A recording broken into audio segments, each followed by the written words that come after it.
Presented by Caltech.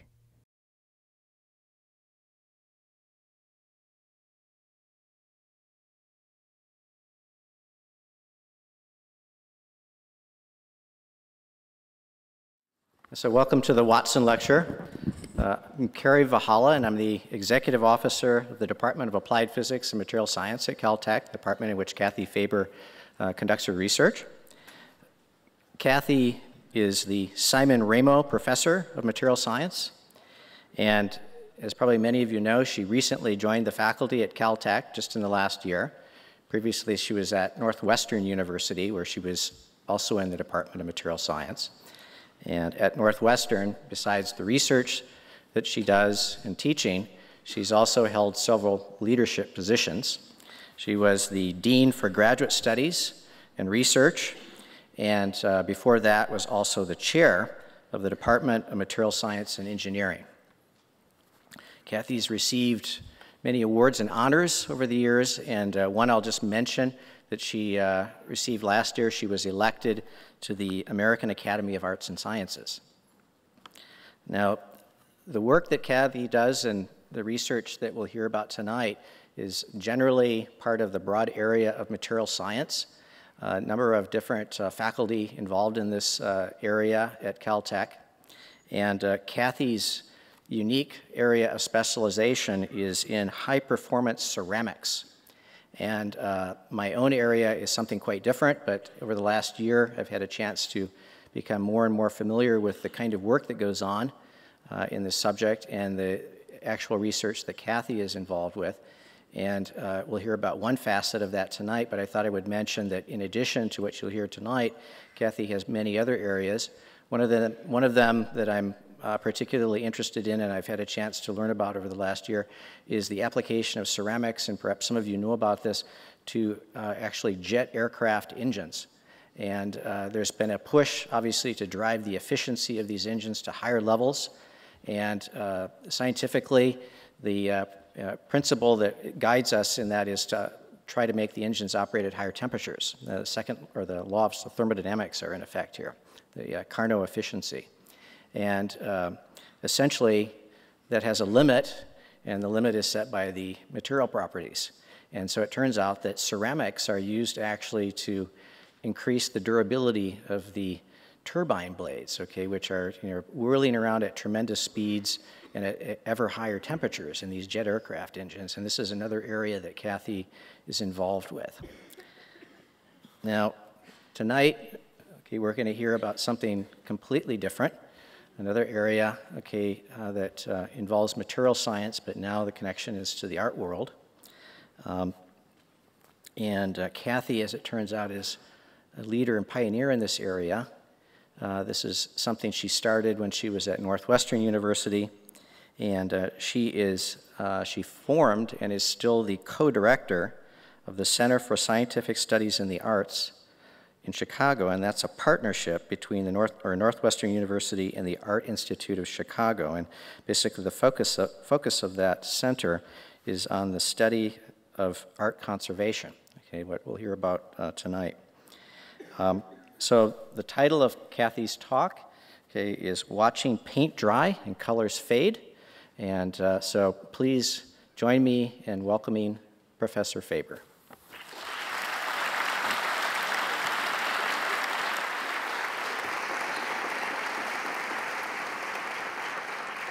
Thank you very much. Thanks for joining me here this evening to talk about art and science.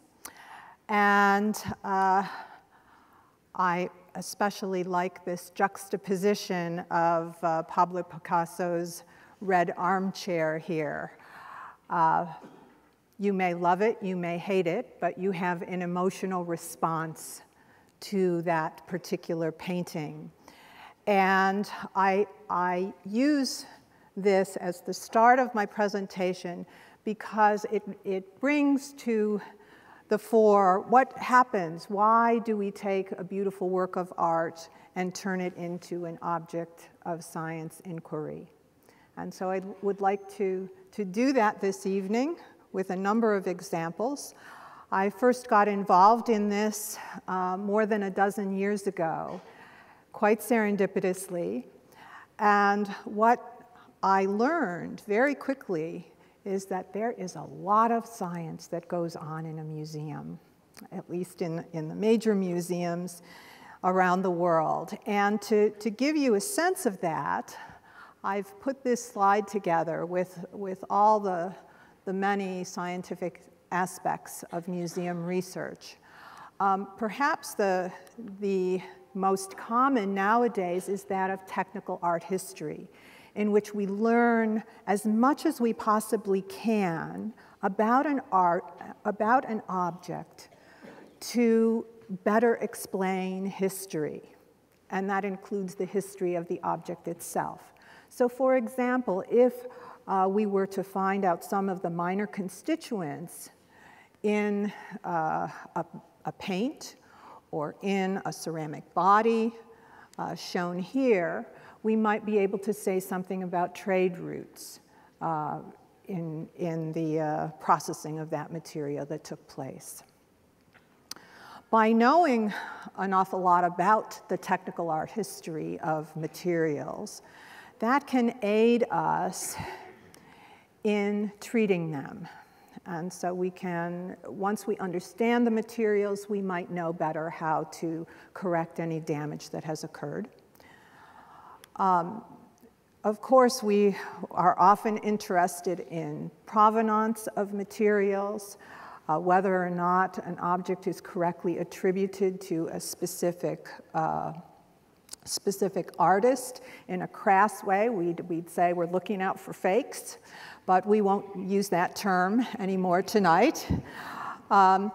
And another aspect has to do with what we call sub-nanogram analyte sensing, looking for very, very small quantities. And the example that I'm going to provide tonight actually then takes us to virtual restoration.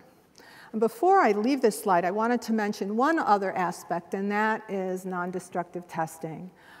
The conservation science community can benefit a great deal from non-invasive and non-destructive techniques. And in fact, the reason I wanted to bring this up is because our colleagues up at the Jet Propulsion Lab developed a portable X-ray diffractometer. I think it is in operation on Curiosity right now. And delightfully, the Getty also has one, so that they can take it into museums and do some non-destructive evaluation. So let me just spend a couple of minutes talking about museum laboratories and their history. In Europe, the very first museum laboratory was in Berlin. And Friedrich Rothgen here is really known as the father of conservation science. So that was back in the 1800s. When we moved to the 20th century, there was a laboratory established in London, at the British Museum, the National Gallery, and in the Louvre. And these are all photographs of the directors of those laboratories. In the United States, the first laboratory was actually at the Strauss Center for Conservation at Harvard. And this is a photograph of the new Harvard Art Museum and their conservation lab. Of course, down the road here, there's a phenomenal facility at the Getty Conservation Institute. There's one at the Met and the National Gallery. And the numbers that I've placed in here, 3, 25, 15, and 10, are the number of conservation scientists that are in those specific labs. If I were to take all of those numbers from all of the museum laboratories around the country, I would come up with a number no greater than about 175. Only 175 PhD level scientists working in museums. How many museums are there in this country? About, one source I read said 17,500, okay? What this means is that this is a fantastic opportunity for those of us in universities, if we can make the right links. And so that is what happened to me about 12 years ago with the very first conservation scientist at the Art Institute of Chicago. This is Francesca Casadillo, an extraordinary individual. And we partnered initially, we partnered when she came to the Art Institute. We studied their collection. I identified other engineers and scientists within Northwestern to also work on the collection. And about 2.5 years ago, we decided to get bigger and better and formed our Center for Scientific Studies in the Arts, which has allowed us to continue to study cultural heritage objects, to develop new tools, to study degradation and improve conservation strategies. But through the support of the Mellon Foundation and through our center, we also are able to invite other museums into Northwestern to study their own collections. So this is a way of addressing some of those, 16,999 museums that don't have scientific staff. And hopefully this will ultimately bridge the scientific conservation communities. So let me just back up for a second. What I want to do this evening is provide you with 5 examples of the work that we have done through the years and addressing these circled areas. So I'm going to give 2 examples in technical art history, one in treatment. The red armchair has not been treated, but in fact the work there was an inspiration for us to do some studies that will influence treatment, the provenance and the subnanogram analyte. So let's move forward then and look at some of these examples. So the first is going back to Picasso. And here he is. Here is the master over here. And you look at this photograph, and of course, the normal, everyday person looks at what he's painting. If you're a scientist, you look at the paint can, okay? And Picasso was, in his time, this was painted in the 30s, was pushing the limit. And so he decided to use house paints. And in France at the time, the most famous and most reliable source of house paints was a company by the name of Ripolin. And you can see some of the Ripolin cans here. The question that came to us from the technical art history standpoint was, if we look at a Picasso, do we know which of his paints are house paints and which are traditional artist's oil tube paints? And how easily is that to figure out? Well, as you can tell, it was figured out. This is a cartoon that I just love that was in the New York Times Magazine after the work. The work was published and then appeared in the Times, and here is our house painter working on the red armchair. One point that I should bring up here has to do with house paints. In France, lead was prohibited in paints as early as 1909. So there had to be a shift then in the formulations for paint at the time. So that comes into play here as we explore the materials. And there was an arsenal of techniques that was brought forward for this particular project. A lot of analytical chemistry techniques, a lot of spectroscopy techniques. But the only one I'm going to talk about tonight has to do with that was accomplished at the Advanced Photon Source at Argonne National Laboratory, where a spectrometer could be used to look at X-ray fluorescence, but it could be done at the scale in which one could examine the impurities in a single grain of pigment. And so on the left here is an electron micrograph of a couple of white paints. Here is the Ripplein paint, and here is a Lafranc zinc white artist tube paint. And you can see that morphologically they're very different. There are large pigment particles here compared to these small ones. But it's only when you get to look at the elemental signature at the nanoscale that one can see the differences. So here we see in the Ripplein paint the strong zinc signature. That is now the pigment as opposed to lead. We see that basically the lead is gone. It's not very bright here. It's really the zinc signal that is prominent. There's a little bit of iron, a little bit of titanium. In contrast, it was in the tube paint here, we do see a zinc signature, but there's also evidence here of lead still in these artist paints in the 30s. So with this combination of microscopy and spectroscopy techniques, we're now able to look at Picasso's paints and pick out the various areas on a specific painting that are house paints. Now, I said that this inspired us to do further work, and this is where we watch paint dry.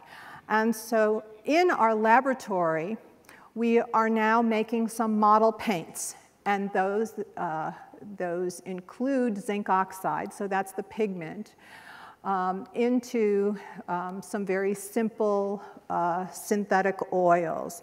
And the reason we want to do that is because in the lifetime of a paint, there are a lot of changes. So all of you have probably done some painting. When you start the process and dip that paintbrush into the jar of paint, you see a substance that looks like this. We describe that behavior as viscoelastic. And what I mean by that, I guess one way to think about it, it's like honey, but it has some springback, if you will. It's got both viscous qualities and elastic qualities. But through its lifetime, as solvents come off, as the structure of the paint develops, we go from this viscoelastic solid to a brittle solid. And you can see here that Mona Lisa, at 500 years old now, her complexion has really degraded. And so these are actual cracks in the paint. And so what we want to be able to do is study that. And in the laboratory, the way that is done is with two techniques. The first technique is called a quartz crystal microbalance. It's a very, very sensitive balance, so we can monitor mass, but we also, in that technique, are sending a shear wave through the solid, and it gives us an indication of the stiffness of the material. And so through that, what we're monitoring here is the mass, and we see that in very early stages, in seconds, in fact, the solvent in this paint is now beginning to evaporate, so the mass decreases, and then things turn around. And that's because these paints are reacting with the atmosphere. This is called an oxidative reaction, and that reaction is forming a very rigid paint. And we can follow that here with this increase in mass, and then eventually some of the other organics tend to fall off. As I said, we're also monitoring the stiffness, and that's here on this plot on the right for different concentrations of our zinc oxide. And the stiffness, it's very, very compliant at the beginning. You know that from painting. And with time, we see the stiffness increase. So we want to be able to look at that in even longer times. And the way we do that is using a very small diamond. And we make what is known as a nano indentation in the material. And you can see in this micrograph here that we have a fragment of a piece of paint, and you can see that this diamond has been impressed in the paint. That gives us an indication not only of the hardness, but when we watch the whole experiment, it also tells us about the stiffness. And this probe here, this small diamond, is small enough that we can actually distinguish the properties from each layer in a given paint sample. If we were to look at the data here, now we're looking at these materials at longer times, and we're watching the stiffness as a function of time up into, this was done to about over 6,000 hours. We can change the atmosphere, we can change the temperature, we can change the humidity, and that is going to give us a key then in terms of treatment of these materials. So let's turn now to our second example, and that is the work of Matisse in this incredible painting of Bathers by the River. And what we want to, again, this is a technical art history study, what we want to view is what's the painting behind the painting. And there's quite a long history to this painting. Matisse actually started it in 1909. It was one of a series of 3 paintings that he was doing for a Russian collector, and the collector only wanted two of the 3. At that time, it was a very pastoral scene. In fact, what you see in this black and white photograph, here was the river. At that point, there was a river in the picture. You see there, the foliage there is quite different. The bodies originally of the folks around the river were quite soft and rounded.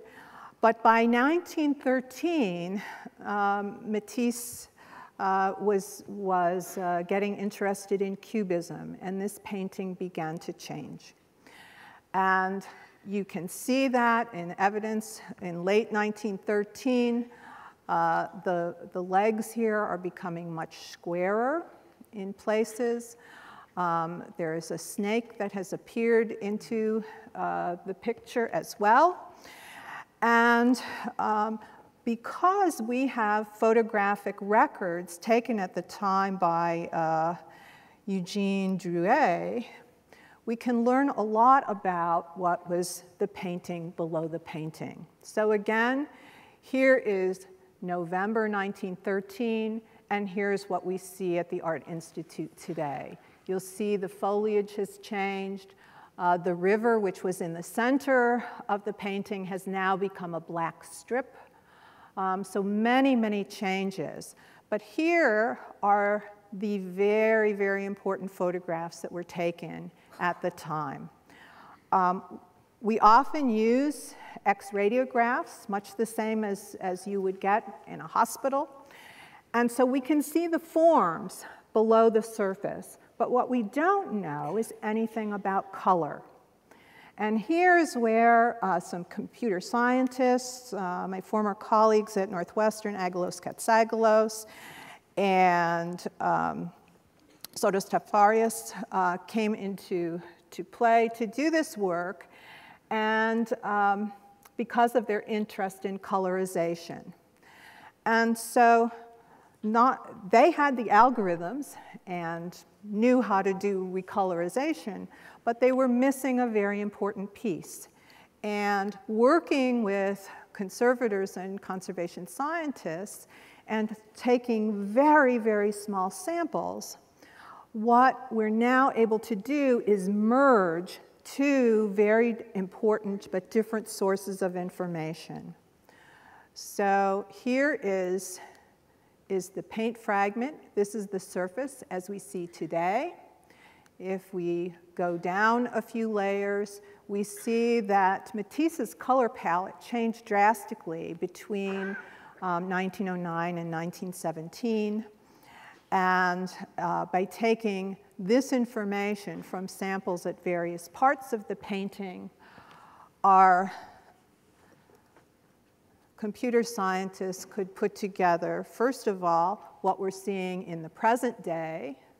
Here is mid-November 1913, and based on their recolorized versions of the painting, we see the recolorized version from 1913. So you can see the changes.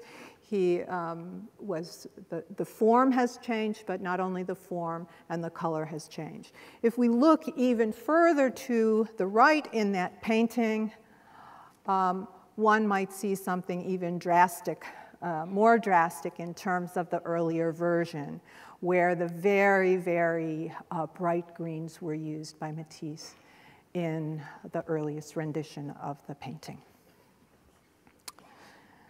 Okay, example number 3. And that has to do with, again, technical art history. And I love to describe this as 18th century nanotechnology. So if we look at this painting, this is a remarkable story. The gentleman on the right here is Augustus the Strong of Saxony. He had a penchant for Asian pottery, wasted a lot of money. I shouldn't say wasted, spent a lot of money. Spent a lot of money on bringing, I really didn't mean wasted at all, but spent a lot of money in bringing Asian pottery to Saxony. And he had heard about a character in the neighborhood called Johann Friedrich Büttger. Büttger was an alchemist. And ultimately, he came into the court of Augustus the Strong and became an indentured servant. The reason, of course, that Augustus wanted him there is because he needed more money to get the Asian porcelains into Saxony. Büttger was also a chemist. He was trained in chemistry. I guess that's the degree you really need to be a good alchemist. But he realized that he would probably have greater success discovering how to make high-quality porcelain than he would be trying to make gold. And that, in fact, is what he did. And this painting here has been labeled, Büttger shows Augustus the Strong the secrets of European porcelain. And so in Meissen, just in what's now Dresden, Germany, the Meissen porcelain manufactory was established. And Büttger, understanding that one needed high-quality raw materials and very high temperatures, was able to do this. The picture itself is a great example of what not to do at home. This is a crucible. You'll see that it's glowing, which means it's at least 600 centigrade, which means about 1,000 Fahrenheit. This is not how porcelain is made, but he's showing this to Augustus. Here's someone else in the workshop with a furnace. You'll note that he has bear skin around his knees, no safety glasses. None of our Caltech students would behave like this, okay? If you're interested in this story, there is a wonderful book by Janet Gleason that I've pasted in here called The Arcanum. And it's a great story of industrial espionage and trademarks. In fact, it's my understanding that these porcelains were the first products to have trademarks. And although my family is rather embarrassed when I do so, oftentimes at nice dinners, I will turn the china over to see what the trademark is. Okay. So let's now talk a little bit about Büttger, because we're not going to talk about the porcelain quite yet, but I want to show you a piece that was in the collection, that is in the collection at the Art Institute. It's this beautiful teapot. You'll see that in Meissen, they also would paint these beautiful Asian-inspired scenes on them. What I would like you to focus on is not the scene and not the gold painting, but the glaze here. the glaze that is between these gold markings that is now known as the Butker luster. And these were brown or pinkish purplish, very iridescent glazes. And so the question came to us, what comprises these Butker lusters? And again, we were fortunate to have a fragment. And we took this to the scanning transmission electron microscope. And what you see here is now a micrograph of this luster, and you see these beautiful nanoparticles. This is about 500 nanometers, and it would take many, many of your, at least, I want to say 30 or so of these particles to get something that would be the size of a strand of your hair. We also, in the microscope, have the ability to look at the chemistry. So we can not only see that these are nanoparticles, but we can determine what they are. And to no one's surprise, I guess, they were, of course, gold, because he was an alchemist. So we have these beautiful gold particles now that, depending on their size, will produce different colors. And this is science that is certainly well understood now. This was a great project, not the microscopy, but we had an undergraduate who was very interested in this, in doing the reverse engineering. Normally, we go at engineering problems by seeing how processing influences the structure and the properties, but here we're working backwards. We knew what the structure looked like. So from that structure, could we figure out how these glazes were made? And so Andy Asman here did this work. We recreated the recipe of a lead glaze and then used gold chloride that would have been available in the early 1700s and allowed that to diffuse in at high temperatures. And you'll see in Andy's glaze, we got a much pinker Butker luster, but which we could adjust by growing the gold particles a little bit larger. So we were able to reverse engineer that particular material. Okay, now to the question of provenance.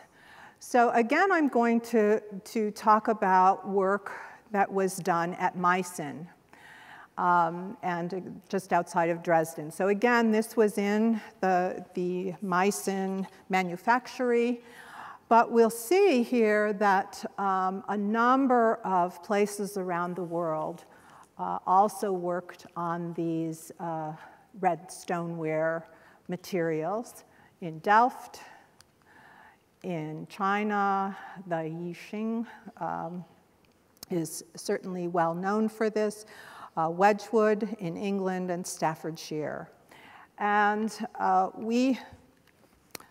all of these are made from clay.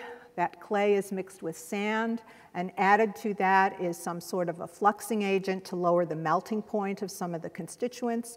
These are taken to high temperatures, maybe 1100 centigrade. That's over 2000 Fahrenheit, to form these. Now, these preceded the porcelains that I just showed in the previous example.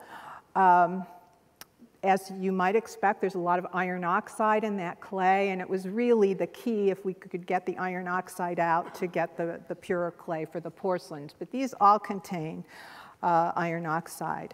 And we had the very good fortune to be able to do a provenance confirmation with a series of 50 objects. So this was just a fantastic opportunity for us to have. So here are the objects. Some of them came from the Art Institute of Chicago. Some of them came from Sèvres in France, which is a very large ceramic museum, but was also another manufactory through the years.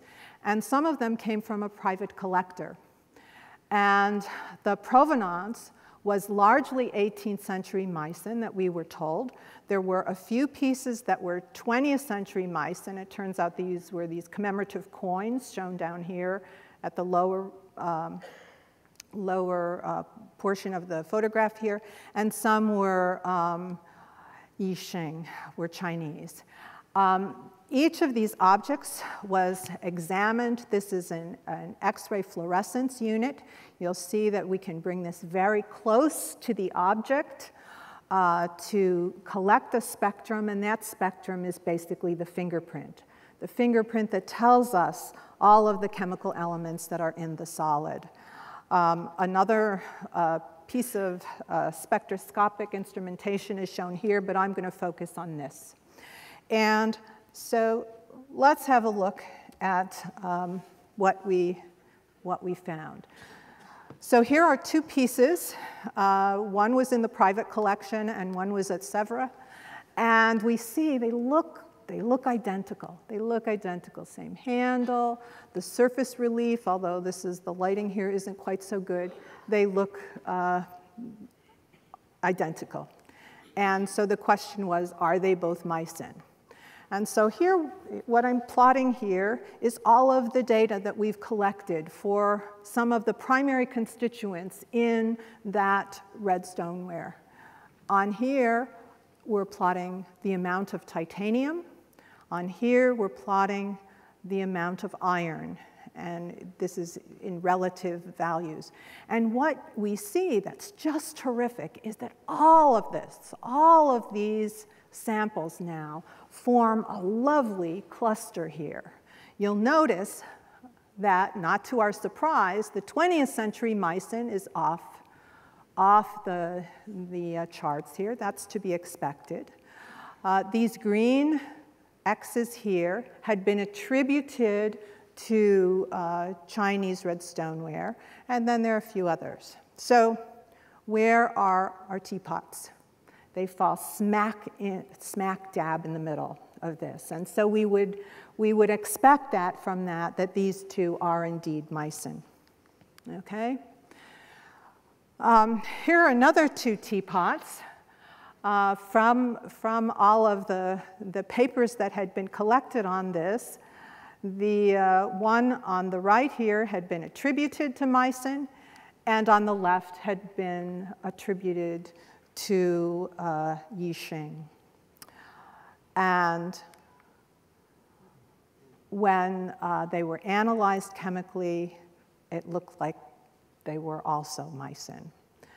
And in fact, to go a step further, some other elements, some of the trace elements were also examined to get a better sense of this, just to make sure that this wasn't happenstance, that it was still part, the teapot that was attributed to Yixing was not part of the Chinese group.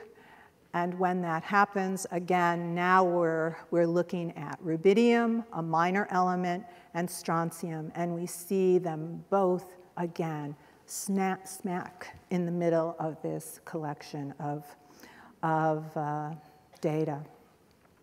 So it looks as if, in fact, that Chinese teapot was misattributed to Yixing and really should be a part of the Butker collection.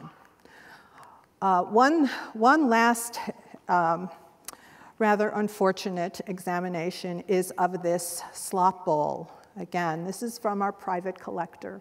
It's a sad story when a piece in your private collection does indeed fall way out from the bounds of the Meissen.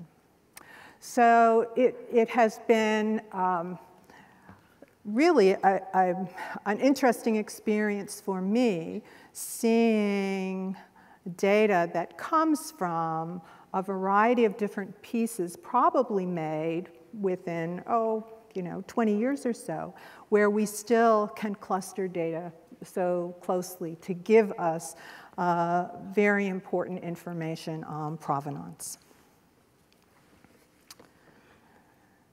All right. We'll look at one more example, and that has to do with the Winslow Homer. This is for to be a farmer's boy. It dates to about 1887, again, part of the Art Institute of Chicago collection. And in looking at it, it's rather curious. So here's this, the farmer's boy is looking over in that direction. We don't see anything there. The sky is just completely washed out. Although you'll notice that there are other objects in the foreground that are very rich in color. And in preparation for a large exhibit at the Art Institute, there were a number of studies made. And so I start with this photograph, and the question that I always think of is, why are these three women smiling? This one is smiling because she knows there are at least 28 Homer watercolors housed in the Art Institute. Actually, they ended up looking at about 50 of them because some came from the Philadelphia Museum and other museums. So they had just a wonderful collection of works to look at. This woman is smiling because what she has found is an 1887 reference book that contains the Winsor and Newton watercolors. And these were the paints that Winslow Homer used. This is a high school chemistry teacher, Lisa Backus, and she's smiling because this book was closed for many years. And it meant that these paints were not open to light or to the atmosphere that might do something to them. So what a great find that was. This is what happens if the book was open. So these are Carmine Lake pigments, and you see these very, very rich colors that after exposure to light long periods of time, they fade drastically, okay? Why does that happen? Well, let's talk about what are known as red lake pigments. First of all, they are coming from organic sources, like insects, shown here, and like plants. And one of the most famous is known, the dye stuff is actually called the cochineal, and the bug that produces this, I have to look at my notes here, it turns out that it takes 70,000 of these bugs to make a pound of cochineal red pigment, just so you know. When these dyes are highly fluorescent, the reason artists like them is that you only need a small amount of them to get very, very rich color. And it was then the intent of the folks at the Art Institute to begin to look for evidence of the red lake pigments. And we see here Christy Dahm at the Art Institute. This is how one experiment takes place. This is, again, another portable X-ray fluorescence unit. Basically, we're looking for elements. Here's one of the Homer watercolors here. And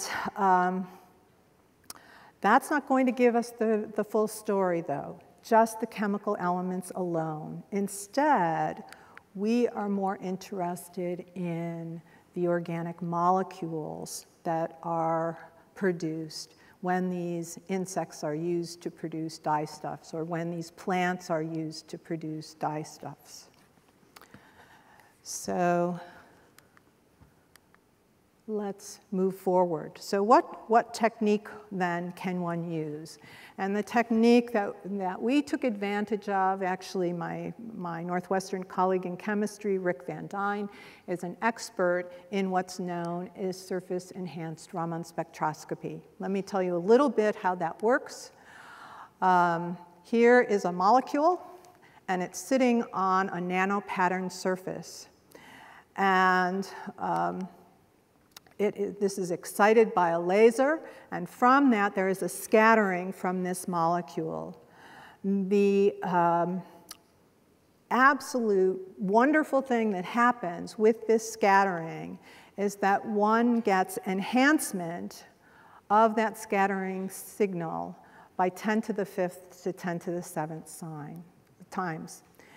What that means is that we can get the information necessary to identify a molecule having only a single molecule there.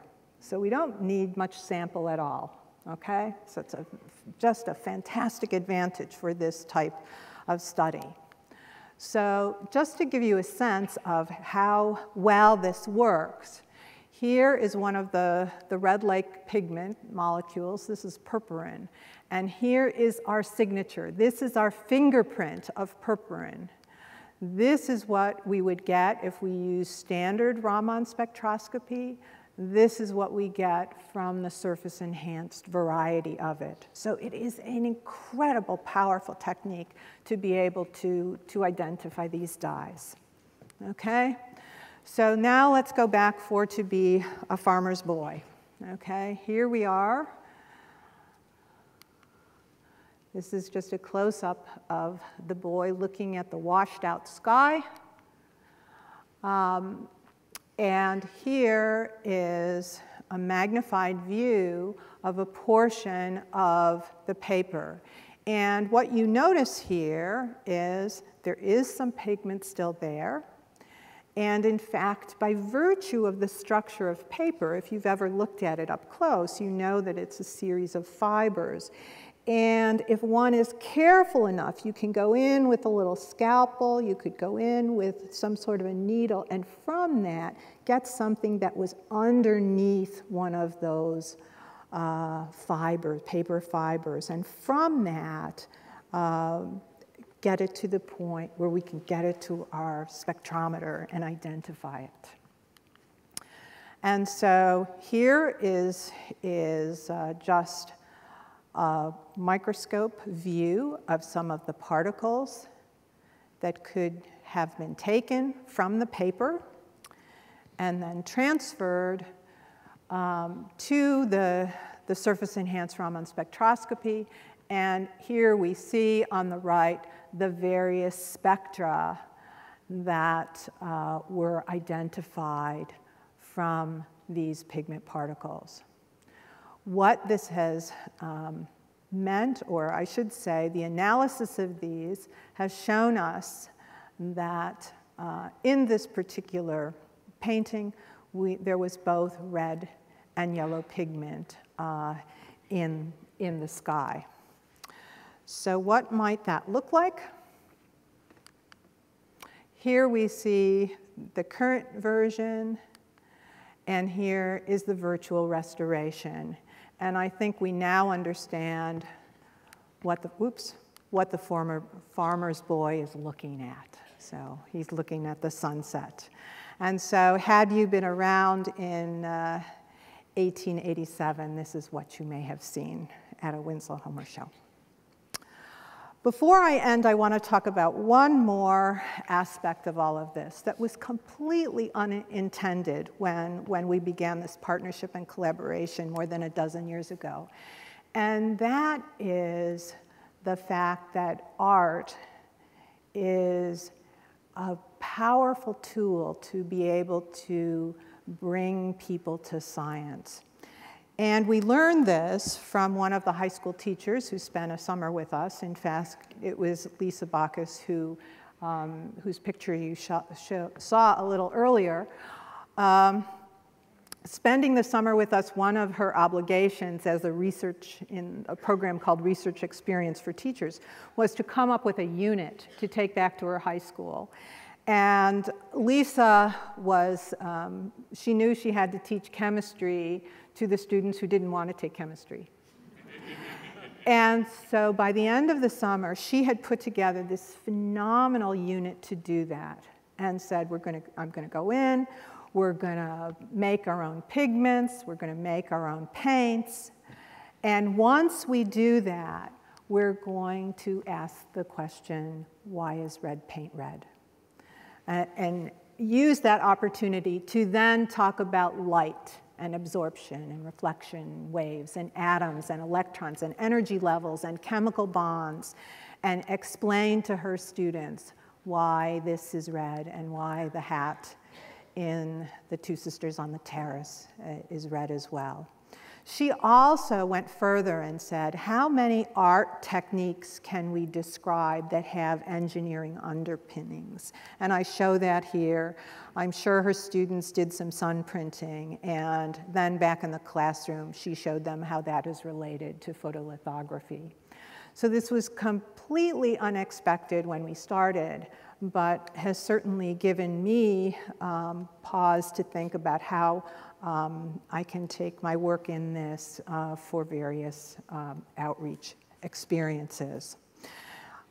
So to close, I just want to show you that there were a lot of people involved in these 5 examples. I've had the pleasure and privilege of working with some wonderful folks at the Art Institute of Chicago, at Argonne National Laboratory. When we did all the Meissen work, we had wonderful folks to work with in Paris and at the Sèvres Museum, and of course Lisa Backus as our high school teacher. So with that, I will close. I'm happy to answer questions for you this evening. I think there are mics here that we can use, but thank you for your attention.